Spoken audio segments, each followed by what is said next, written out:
And one of those did as well as you could possibly hope. Can you please put your hands together for the person who won Best of Nation and Gold Medal winner for Automobile Technology in Shizuoka, Japan in 2007, to share his experience with you, Dale McMullen.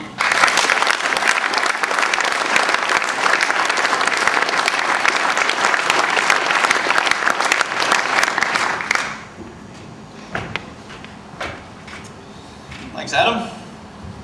Well, good morning, everyone.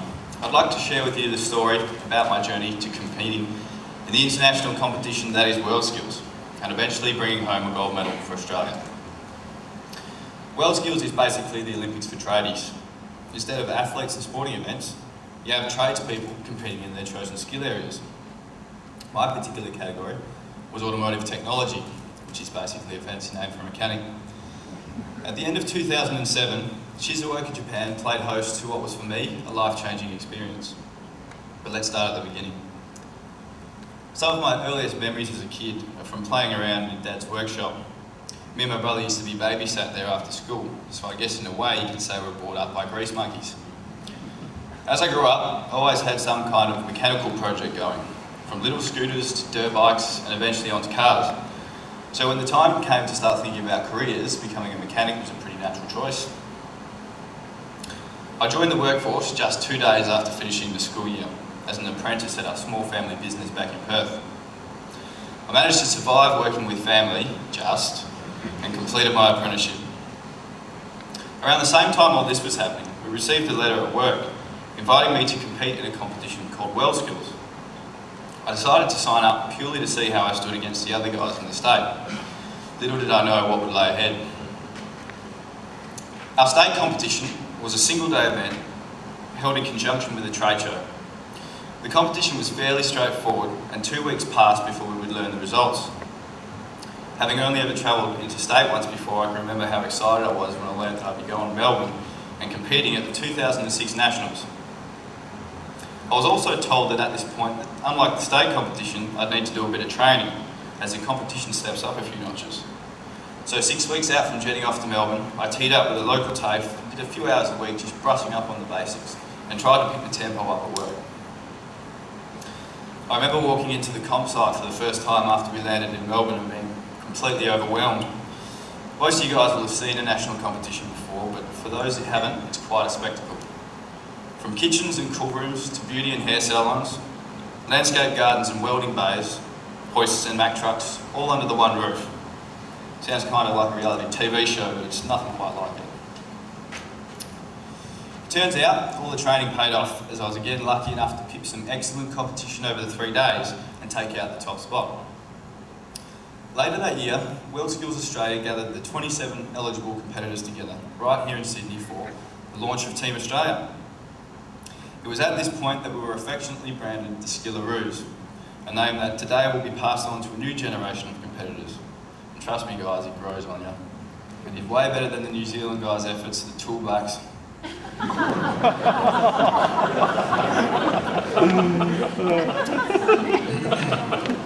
This was the first time we would all meet at what was the beginning of an incredible journey. It was also at this point we were told the next 12 months held for us 3 things. A lot of hard work, a lot of training, and a lot of sacrifice. I didn't really pay any attention to them at first, but these days I'm the first to vouch for their sincerity. So look out guys. Each competitor in the international is assigned a mentor who is to oversee the majority of our training in the same way a swimming coach manages a swimmer's prep.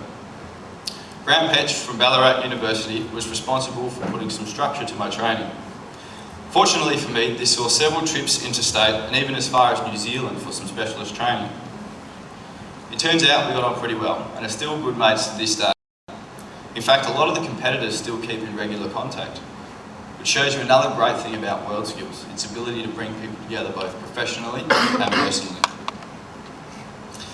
Well, November 2007 rolled around in what seemed like the blink of an eyelid, and it was time for us all again to rendezvous back here in Sydney to be farewelled.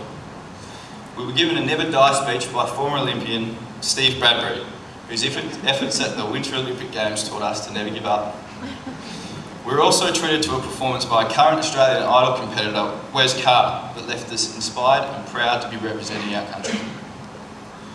The next morning, we boarded a plane headed for the land of the rising sun. Nervous, anxious, but excited.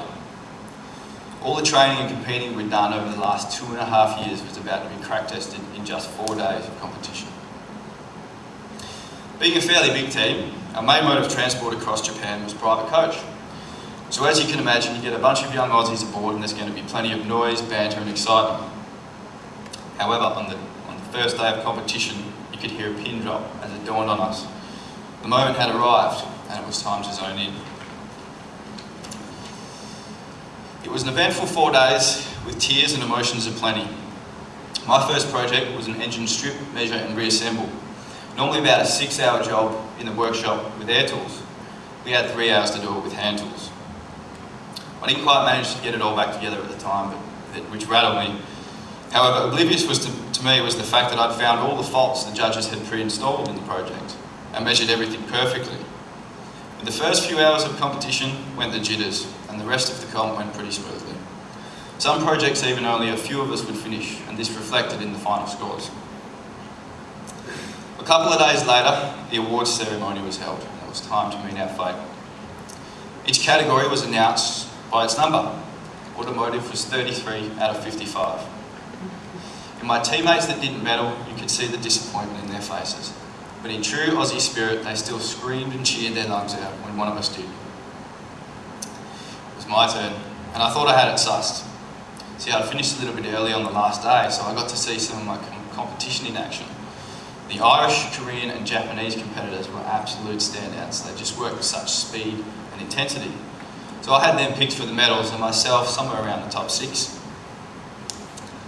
Bronze was announced, going to the Japanese and Irish competitors. Silver was announced and awarded to the Korean competitor, who I picked for an easy goal. So I thought, hang on, what's going on here? The next thing I hear is the gold medal goes to Dale McMullen, Australia. Before I even had a chance to stand up, I was deadlocked in a team hug and then whisked away backstage. I can still clearly remember the feeling I got standing up on that podium. It was an overwhelming feeling of relief and satisfaction, knowing that all the training that we'd done was worth it and all the sacrifice was worth it. Guys, you only get one shot at this. It's not like the Olympics where if you don't do best the first time, you get another shot in 4 years. The next 10 or so months are equally as important as the 4 days you'll be competing. It's your chance to go one up on your competition. Win, lose or draw, you're the best in Australia. And Australia, my friends, is the best country in the world. Good luck to you all. I'm sure you'll do us all proud. Thank you.